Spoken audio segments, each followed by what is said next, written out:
Sometimes life reaches a point where sorry doesn't mean anything anymore. People don't come back because they regret what they did. They come back because they realize you became everything they thought you'd never be. They showed up at my door too. 22 years later, same faces, same voices, same practiced softness. My father, the man who threw me out of his house and called me a disgrace. My mother, the woman who stood by and let him do it. And the boy who said he loved me, then disappeared when loving me became inconvenient.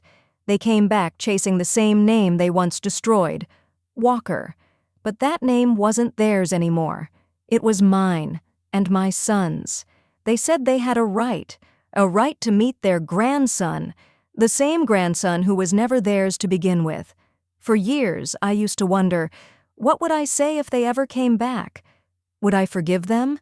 Would I still feel like that 17-year-old girl standing on a porch, barefoot, shaking, begging to stay? But when that moment came, I didn't feel any of that. I just felt still, because I realized something. My story didn't end where they left it. I finished it, on my own terms. I built the home they never gave me.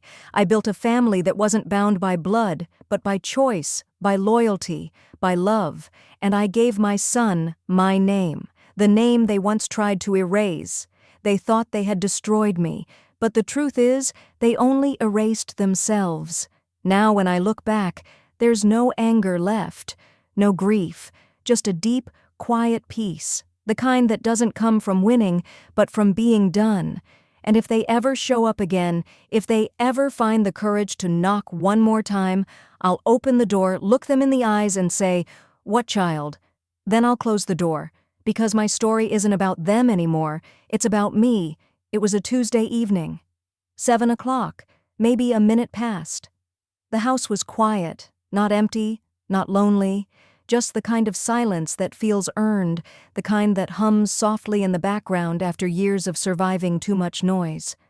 I was standing in my kitchen, reviewing architectural plans spread across the island, a mug of black coffee cooling beside me.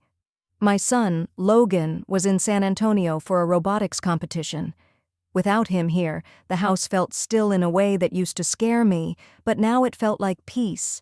Every corner of this house was a reminder of the life I had built: modern, clean lines, open windows, soft lighting, no clutter, no chaos, everything exactly where I wanted it. It was the opposite of the house I grew up in: no shouting, no slammed doors, no tension humming through the walls. This house was mine, my design, my freedom. So when the doorbell rang, that quiet little chime I'd personally chosen, something inside me froze. It wasn't the sound that startled me, it was the feeling. A kind of stillness that happens when your body recognizes something before your mind does. A memory disguised as instinct. I set my pen down and walked toward the front hall. The security panel on the wall flickered to life, and the screen showed 2 figures standing on my porch. A man, a woman. Both older, their faces pale under the soft porch light. I didn't move. For a few seconds I couldn't place them, just 2 silhouettes washed out in LED glow. But then my stomach dropped, and I knew. I knew before I even reached for the handle. It had been 22 years since I'd seen them. My parents. I opened the door. My father, Richard Walker, stood there, wearing the same expression I remembered from my childhood, that permanent mix of superiority and irritation, like the world had failed to live up to his expectations. His shoulders had slumped with age, but his jaw was still set tight.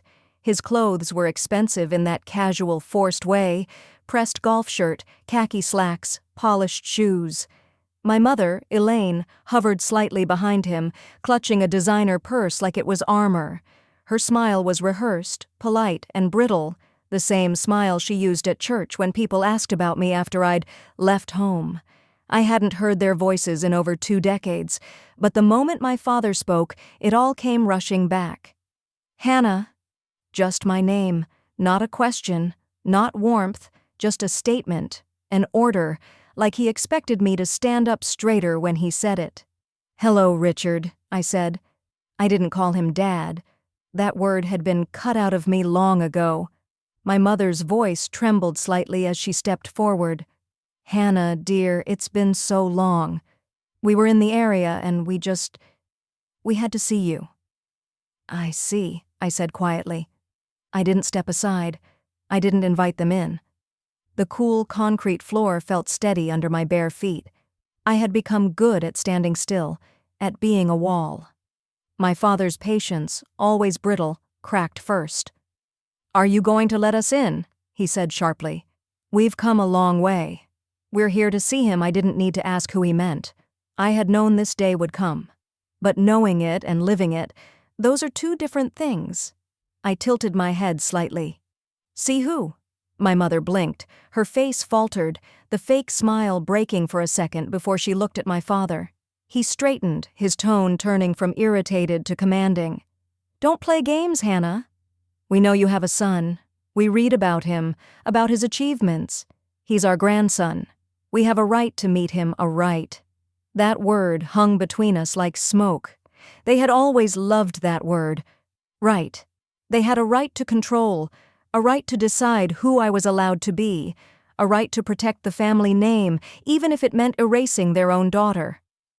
I looked at them, two strangers who used to be gods in my childhood, and all I saw were small, greedy people standing on my porch, desperate to claim a piece of a life they had thrown away.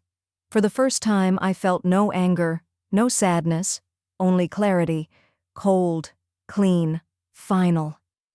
I held their gaze until I saw uncertainty creep into their eyes. Then I spoke, my voice calm and sharp enough to cut. "What child?" The confusion was immediate. My father blinked. My mother's hand flew to her throat. "What are you talking about?" My father stammered. "Your son." "Our grandson." "I don't have a child that belongs to you," I said. "The boy you're talking about, the one you erased me for, he doesn't exist for you. You made sure of that 22 years ago." And then, without another word, I closed the door. The click of the lock echoed through the house. It was such a simple sound, quiet, mechanical. But it felt like the last line of a story I had been forced to live too long. I stood there, my hand still on the knob, staring at the faint reflection of my face in the glass. I expected to feel something. Regret, maybe.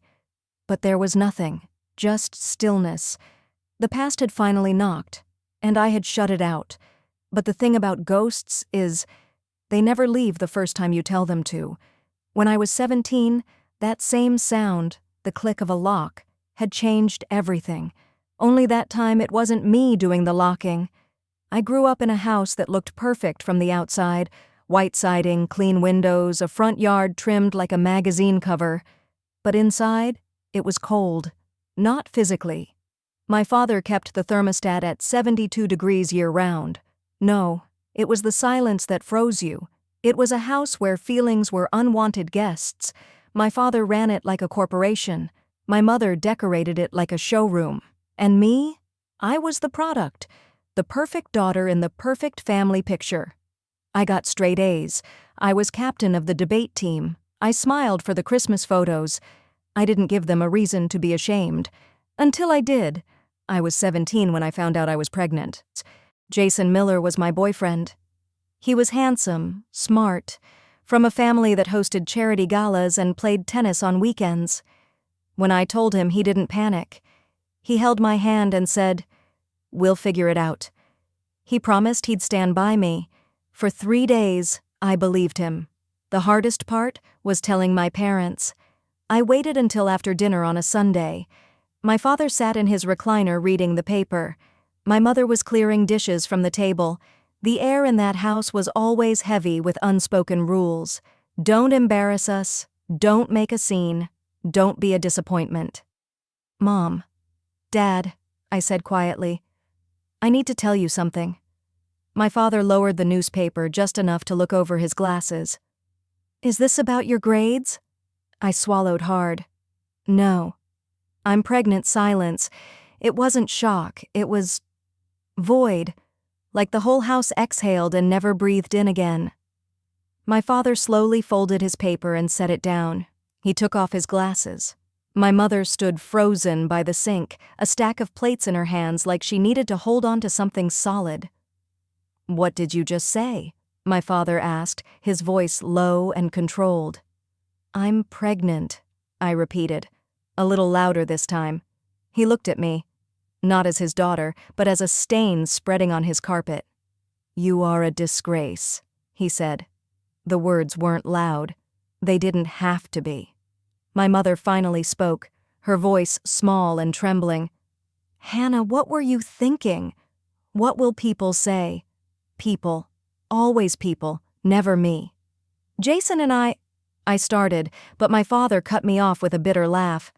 "Jason Miller, do you have any idea who his family is? They'll make sure you disappear, and so will we." He stood, walked to the front door and opened it.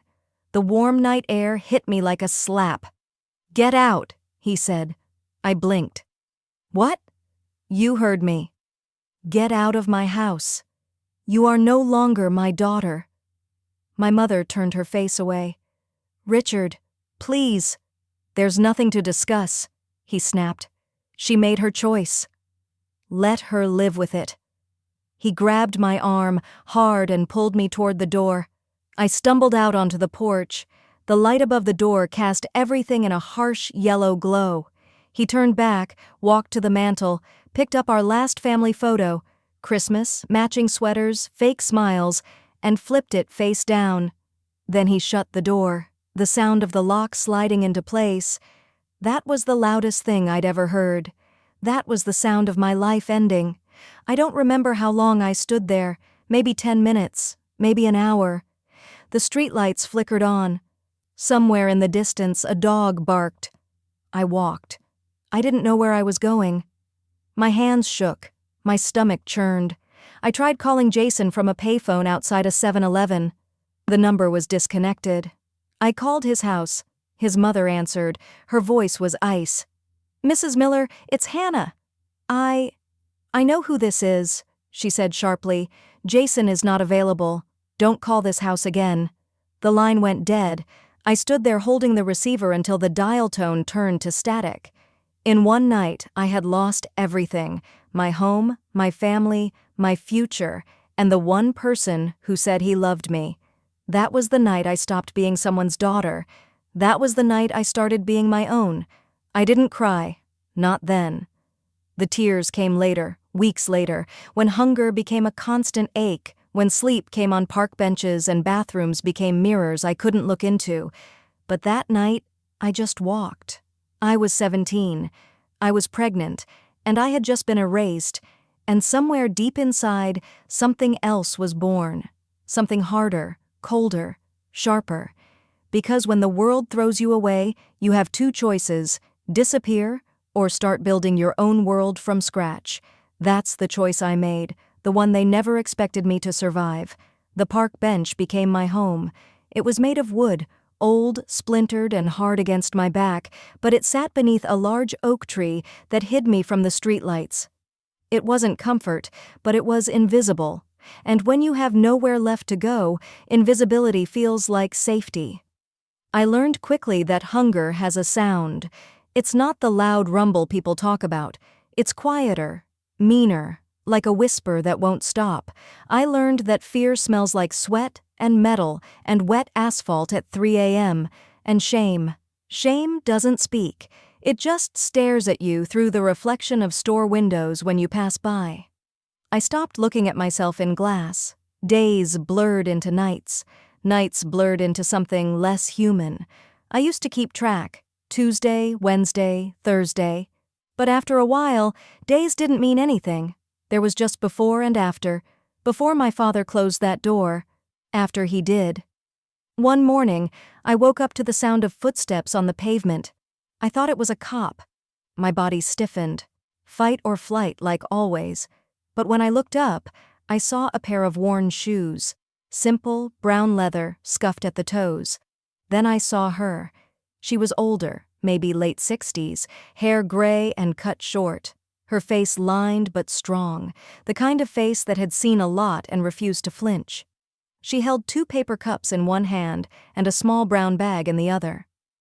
"You look like you could use some coffee," she said, her voice even, practical, not soft, not pitying. "I don't have any money," I muttered, my voice hoarse. "I didn't ask for any." She handed me a cup. "And there's a bagel in here, with cream cheese, real cream cheese, not the cheap kind." My stomach growled loud enough to embarrass me. I hadn't eaten in 2 days. I took the cup. It was hot. The heat spread through my hands, and for a second I wanted to cry. "Why?" I asked. She sat down at the other end of the bench, sipped her own coffee, and shrugged. "Because I used to own a hotel 2 blocks from here. 40 years running. You see a lot of people when you've been in that business long enough. People running from something. People with nowhere left to run. You look like the second kind I didn't know what to say." We sat there in silence. The city was waking up. Cars starting, birds cutting through the gray morning. For once, no one stared at me. No one crossed the street to avoid me. When she stood to leave, she looked at me for a long moment. "I keep a small apartment on the top floor of my old building," she said. "It's got a spare room. You can stay there for a few days if you want. There's a shower, a real bed.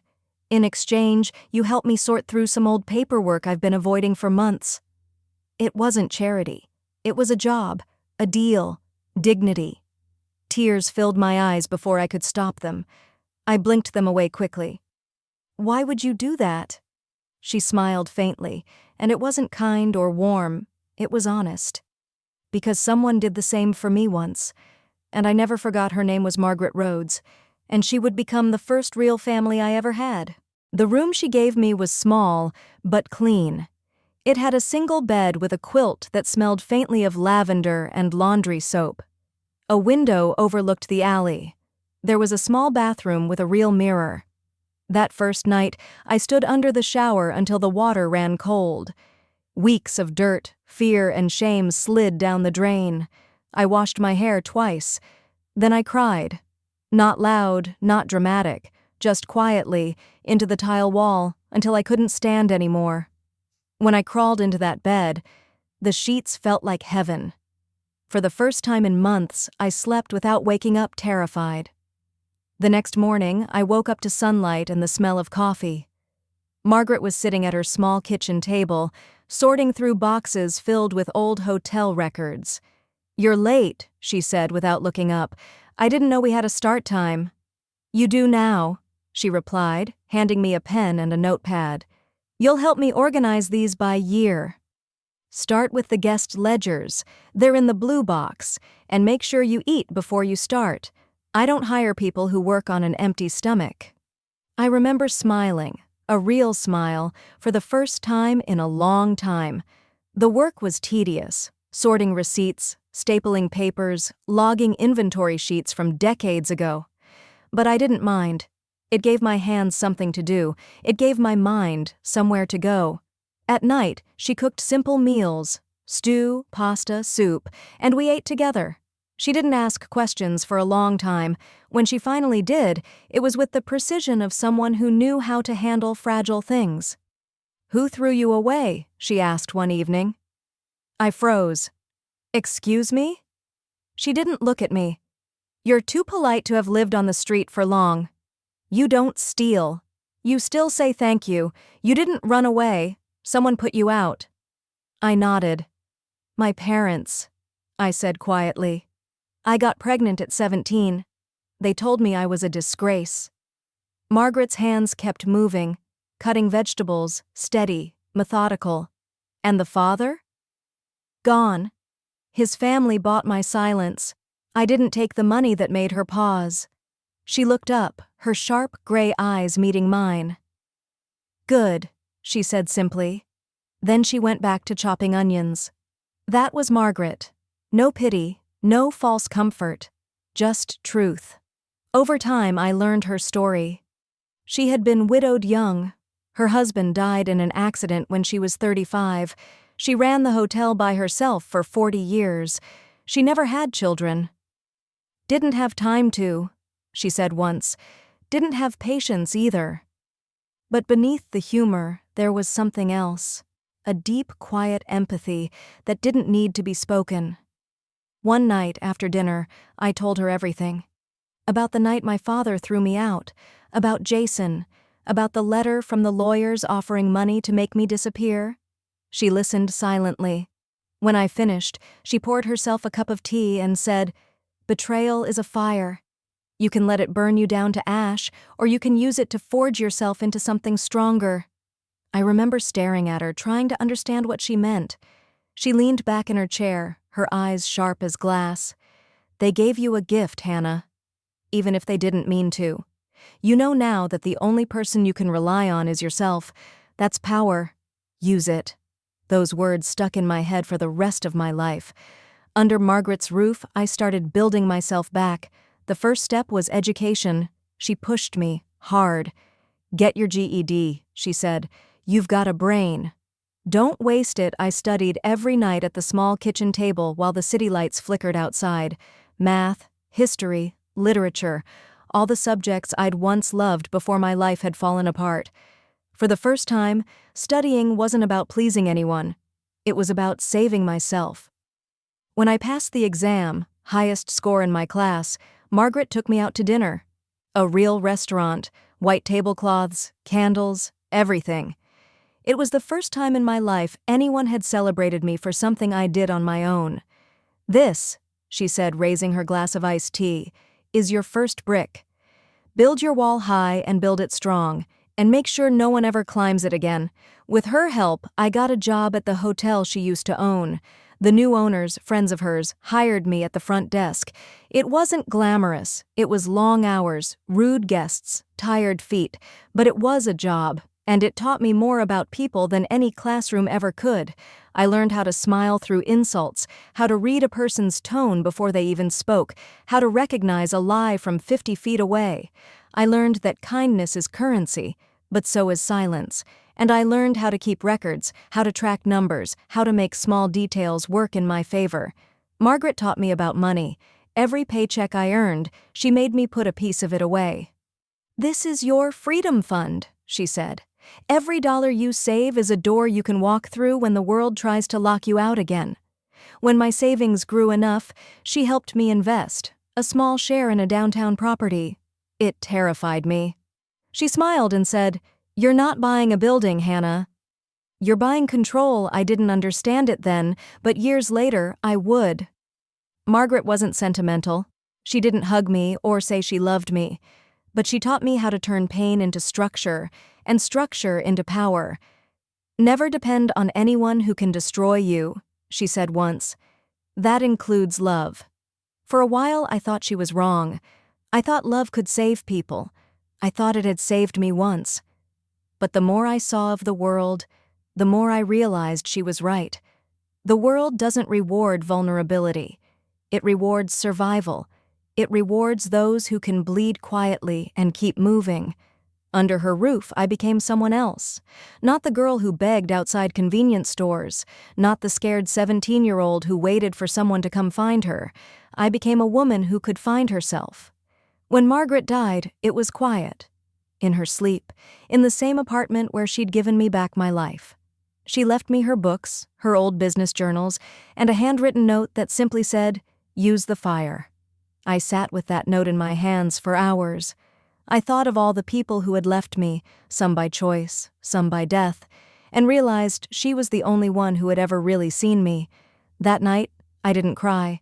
I made a promise. I promised I would use the fire. I would build something that couldn't be taken away. And I did. But before the empire, before the money, before the fortress I would one day live in, there was this moment. A girl sitting in a dark apartment with nothing but a note and a memory. And in that moment, for the first time in my life, I didn't feel like a victim. I felt like the beginning of something. The beginning of a woman they would never be able to break again. Grief has a strange way of reshaping you. When Margaret died, I thought the loneliness would kill me. But instead, it carved me into something harder, cleaner, more precise. For days, I sat at her old desk, her handwriting still fresh on the note that said, "Use the fire." I kept hearing her voice in my head, her lessons, her blunt honesty. Never depend on anyone who can destroy you. Power isn't money, Hannah, it's options. Every dollar you save is a door. I started looking for those doors. The first one was education. Again, but this time with purpose. I enrolled in night classes at the community college: business management, accounting, property law. During the day, I worked at the hotel, greeting guests with the same polite smile, hiding the woman quietly studying their behavior like a scientist. I watched who tipped and who didn't, who complained and who apologized. I started to understand people like blueprints: predictable, flawed, fixable. I didn't just want to survive anymore. I wanted to win. That's where Daniel came in. I met him in a business law class on a Tuesday night. He was a law student, quiet, serious, sharp-eyed. He worked 2 jobs to pay for school, and it showed in the way he carried himself: steady, grounded, disciplined. We started studying together after class. He'd bring black coffee and stacks of notes. I'd bring the calm he didn't know he needed. He didn't flirt. He didn't pry. He just asked questions, the kind that made you think. How do you plan to protect what you build? What happens if someone tries to take it from you? For the first time, someone spoke to me not like a broken person, but like a strategist. One night after class, I told him my story. Not all at once, just fragments. My parents, Jason, the pregnancy, the silence. He didn't react with pity. He just nodded and said, "They left you with nothing. That's their mistake. It means you have no weaknesses they can exploit." It was the most empowering sentence anyone had ever said to me. After he graduated and passed the bar, I was his first client. We set up my first corporation, a simple shell company, but one that carried my name and my future. He helped me file paperwork, open business accounts, register trademarks. He made sure everything was clean, airtight, untouchable. Daniel became more than a lawyer. He became the architect of my defenses. Every document we filed, every clause we added, was a brick in the wall Margaret had told me to build. He once said to me, "We're not just building a company, Hannah, we're building a fortress." He was right. The next turning point came through technology. It was the late 90s. The internet was still new, wild, messy, full of opportunity for people brave enough to bet on it. I met Samantha Lee at a small investor networking event Daniel convinced me to attend. She was 22, a coder, brilliant and painfully shy. While others bragged about IPOS and software patents, she sat in the corner with a laptop and a nervous smile.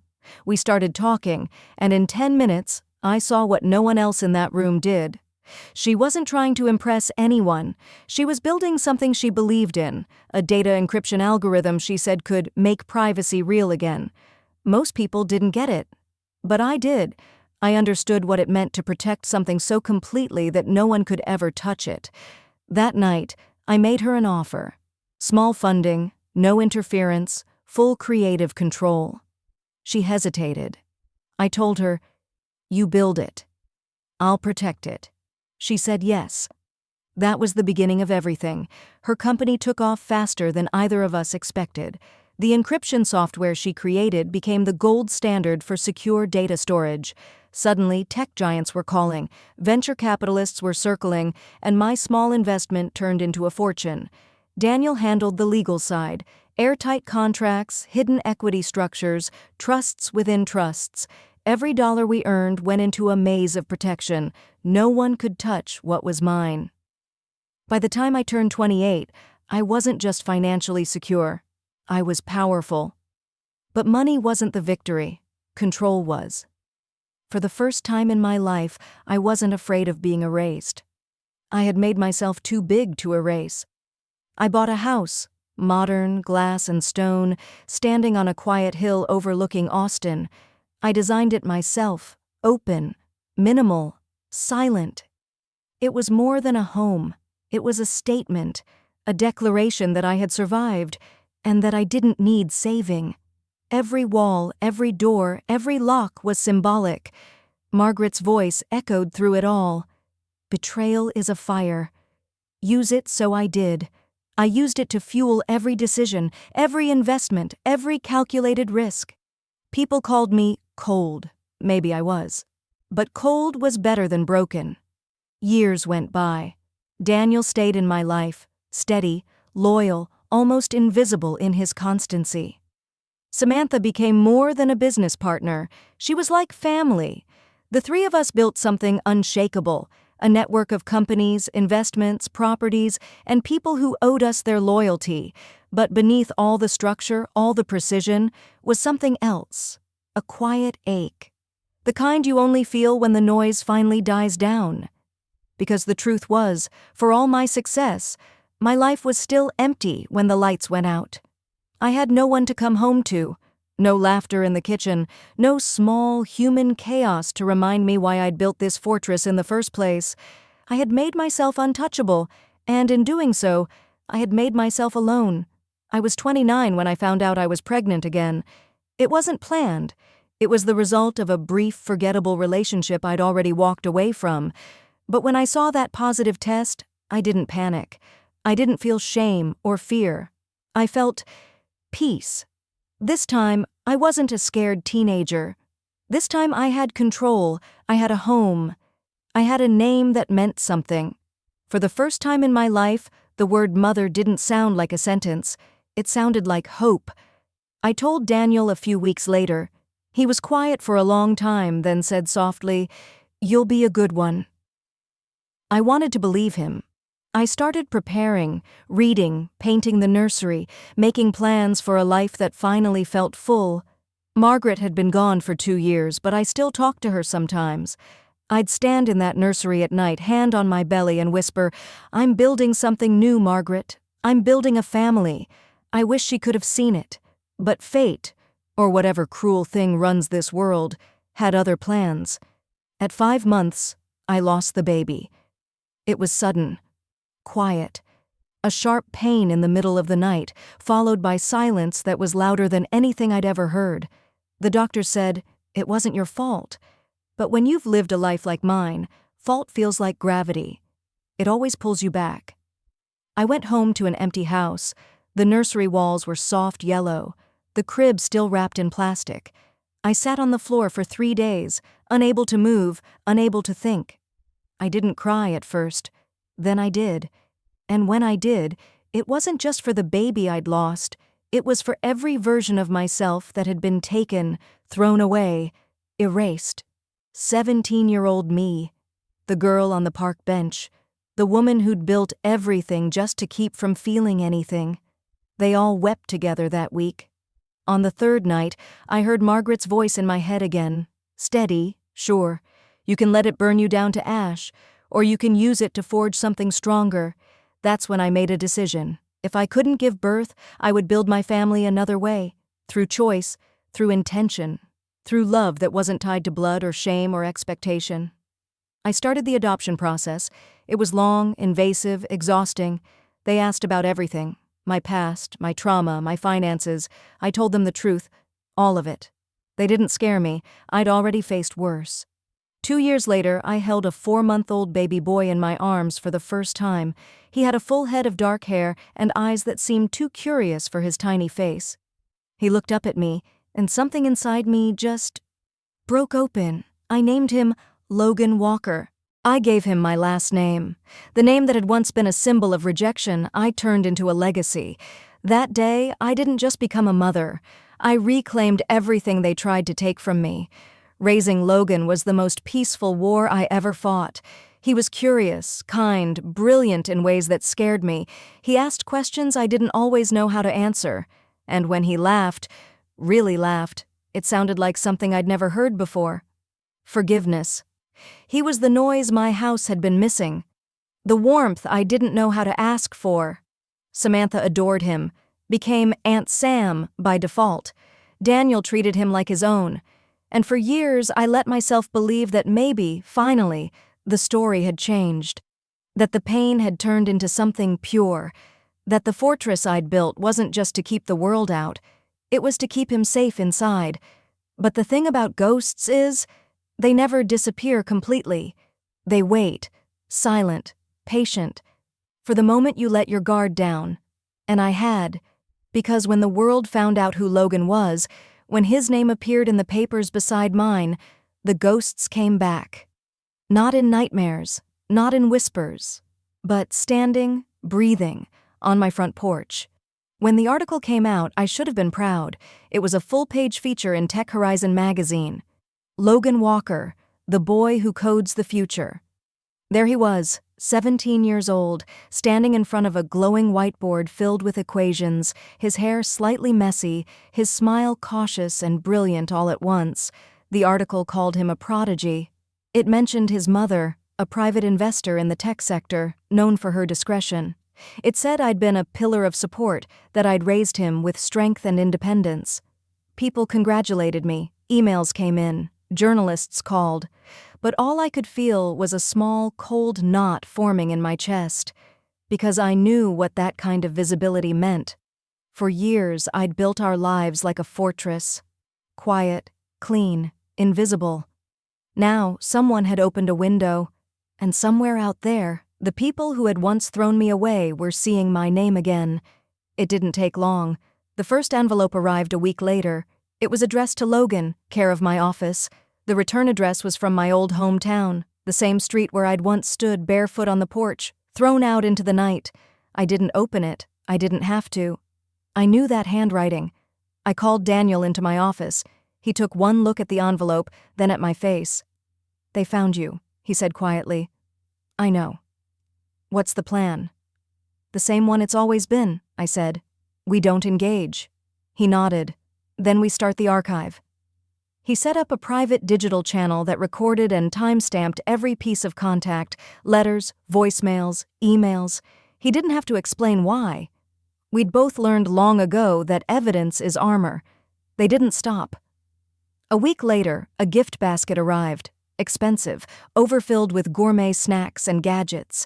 The card read, "To our dearest grandson, with love, Richard and Elaine Walker." Logan found it before I did. He turned to me, frowning. "Mom, who are these people?" I froze for half a second. "I thought your parents were gone," he said softly. I took the card from his hand, tore it in half, and dropped it in the shredder.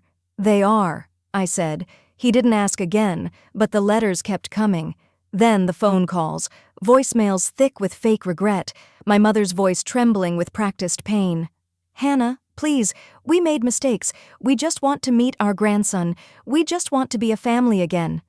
Then came the Facebook posts, a page she made called "Finding Our Daughter," photos of me as a child, captions about her heartbreak, her endless search.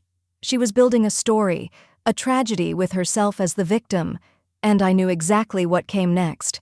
The legal letter arrived 2 months later. It was from a law firm in Dallas. A formal demand for grandparent visitation rights. They claimed they were being denied access to their biological grandchild.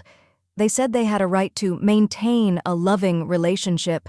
They painted me as vindictive, a bitter, controlling woman poisoning a boy against his family. And then I saw the third name on the document, Jason Miller. My stomach went cold. He'd joined them. 22 years of silence, and now they'd found each other. The man who left me and the parents who disowned me. Greed makes easy friends. Daniel sat across from me in his office as I read the letter. He waited until I looked up. "Do you want to destroy them?" he asked. "No," I said softly. "I want to end them." For months, we said nothing publicly. We let them speak first. They gave interviews, crying, pretending. My mother said she'd tried to reach out for years. My father said I'd cut them off out of spite. Jason gave the cameras his best repentant smile, claiming he just wanted to be part of his son's life. It was all theater. And I was patient. Because patience is what you learn when you've already lost everything once. Behind the scenes, Daniel and Samantha built the case. Every voicemail, every email, every private message, saved, dated, cataloged. Samantha's cyber team traced their communications, exposing private group chats between Jason and my father, where they openly discussed monetizing Logan's software success. One message from Jason read, "Once we get visitation, it's just a step away from controlling the trust. We'll finally be set for life." Another from my mother said, "We'll rebuild the family's name once we're connected to Logan publicly. People will forget the past. Money heals everything." They were stupid, arrogant, predictable. We built a digital web of their greed, undeniable, time-stamped, unalterable, and then, when the net was tight enough, I gave the signal. The Austin Tech Summit, Logan's biggest presentation yet. He was the keynote speaker, 17 years old, standing on the edge of greatness. The ballroom was packed. CEOs, investors, journalists, cameras. My parents were there. Jason, too. They'd gotten seats near the back, waiting for their moment. Their plan was simple: confront us publicly, play the part of the loving grandparents denied their grandson's affection. Make me look cruel, make Logan look like a victim. But I had a better script. Minutes before Logan was to speak, the lights dimmed. The host walked on stage. "Before we hear from our brilliant keynote, Logan Walker," he said, "we'd like to play a short tribute to the people who make innovation possible, the mentors, the believers, the families who stand behind greatness." The screens came alive. Photos flashed. Famous inventors with their mentors, creators with their parents. Then, a photo of Samantha and me, years ago in her garage. Then Daniel, young and tired, sitting across a desk from me surrounded by files. And then her, Margaret Rhodes. Her smile filled the entire screen. The audience clapped softly. Then her voice, that steady, grounded voice I hadn't heard in years, filled the hall. "Family," she said. "People get that word wrong. They think it's about blood. It's not. Blood is biology. Family is who stands beside you when everyone else walks away. It's the people who build with you, not the ones who break you." The montage continued, pictures of me through the years, not as a victim, but as a builder. Margaret teaching me to balance the books, Daniel and I signing the papers for our first company, Samantha holding newborn Logan, me reading to him as a toddler, teaching him to walk, helping him build his first robot. I glanced at the back row. They were frozen. My father, pale, my mother, trembling. Jason, blinking like he couldn't believe what he was seeing. The room was silent except for Margaret's voice. "You don't get to discard people and then claim them when they become valuable," she said. "Family isn't a stock you buy low and sell high. It's a choice. It's earned." The screen went dark. For a few seconds, there was nothing. Then the applause started, slow, then thunderous. Everyone thought it was just an inspiring tribute, but for me, it was war, and I had just fired the first shot. The next morning, the world knew. We held a press conference, not in a fancy hotel, not in a law office, but on the steps of the Margaret Rhodes Children's Shelter, the first foundation project I'd ever built. The symbolism was deliberate. Reporters packed the courtyard, cameras flashed. Daniel stood to my right, Logan stood to my left. Daniel spoke first, his tone calm and precise. "We're here to address the civil suit filed against my client, Ms. Hannah Walker, by Richard and Elaine Walker, and their associate, Jason Miller." He paused just long enough for the murmurs to start. "Their claim is that Ms. Walker has denied them access to their biological grandchild. Their claim is based on a lie. And today we will show you the truth behind him." A large screen lit up with a scanned document. It was a legal agreement, dated 22 years ago. My father's and mother's signatures were clear. It was a settlement between them and the Miller family, formally relinquishing any and all rights to me and my unborn child at the time, the same unborn child they now claimed as their grandchild. Gasps rippled through the crowd, but Daniel wasn't finished. "In addition, we have gathered extensive evidence that this lawsuit was not motivated by love, but by financial intent." The screen changed again. Emails, messages, screenshots. Jason's words, my mother's private posts, my father's emails bragging to investors about future access to Logan's software company. Every secret, every lie laid bare. By the time Daniel stepped aside, the crowd was silent. I walked to the microphone. I looked directly into the cameras, straight through them, as if I could see the faces watching from Florida or wherever they were hiding now, and then, calmly, without anger, I told the truth. For 22 years, I have lived with the choice my parents made. They threw me out of their home at 17 for being pregnant. They erased me from their lives because I was inconvenient. I accepted that choice. I built my own life. A better one. I placed my hand on Logan's shoulder. He stood tall beside me, confident, proud. They are suing me for access to their biological grandson. So let me correct the record. Once and for all, I took a slow breath. Logan Walker is the greatest gift of my life. He is my son in every way that matters, but he is not my son by birth. The air went still. You could hear camera shutters clicking like heartbeats. Logan is adopted. He shares no blood with me, and certainly none with the people suing me today. Silence. The kind of silence that doesn't come from shock, but from truth so clean it cuts through everything. These people are not his grandparents, I said. They are strangers. And strangers have no rights here. Then I stepped away from the podium. The fallout was nuclear. The story exploded across national media. Family fraud scandal. Couple sued for grandparent rights to non-existent grandson. Their names became poison. My parents' friends vanished. Their country club revoked their membership. My father's consulting firm collapsed overnight. They sold their house. Last I heard, they moved to a small town in Florida, the same kind of place where people go to hide from what they've done. Jason faced worse. The fraud evidence Daniel handed to the district attorney turned into a full investigation. He was charged with conspiracy and wire fraud. I didn't attend the trial. I didn't need to. For the first time in my life, I didn't have to fight for survival. The truth fought for me. Afterward, people asked me if I felt satisfaction. I told them the truth. I didn't. What I felt was peace. The kind of peace that comes when a wound finally scars over, smooth and silent. Logan went off to college. He called often. He said he wanted to build technology that helps kids like me, the forgotten ones, the erased ones. Samantha ran the foundation with me. Daniel stayed by my side. We never made anything official, not at first. It wasn't about labels. It was about loyalty, the kind that doesn't need to be spoken. A year later, at the opening of another youth center, he took my hand as we watched a group of kids painting a mural. "Look what you built, Hannah," he said softly. "From all that pain, you built this." I looked at him, the man who had helped me turn my fire into steel, and I finally allowed myself to smile. "No," I said, "we built it." Then I did something I'd never done before. I asked for something for myself. I asked him to be my husband, not because I needed him, but because I chose him. His answer was simple. Yes. No drama, no ceremony, just certainty.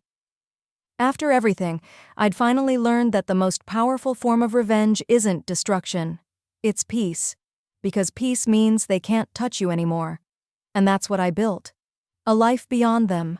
A legacy of my own making,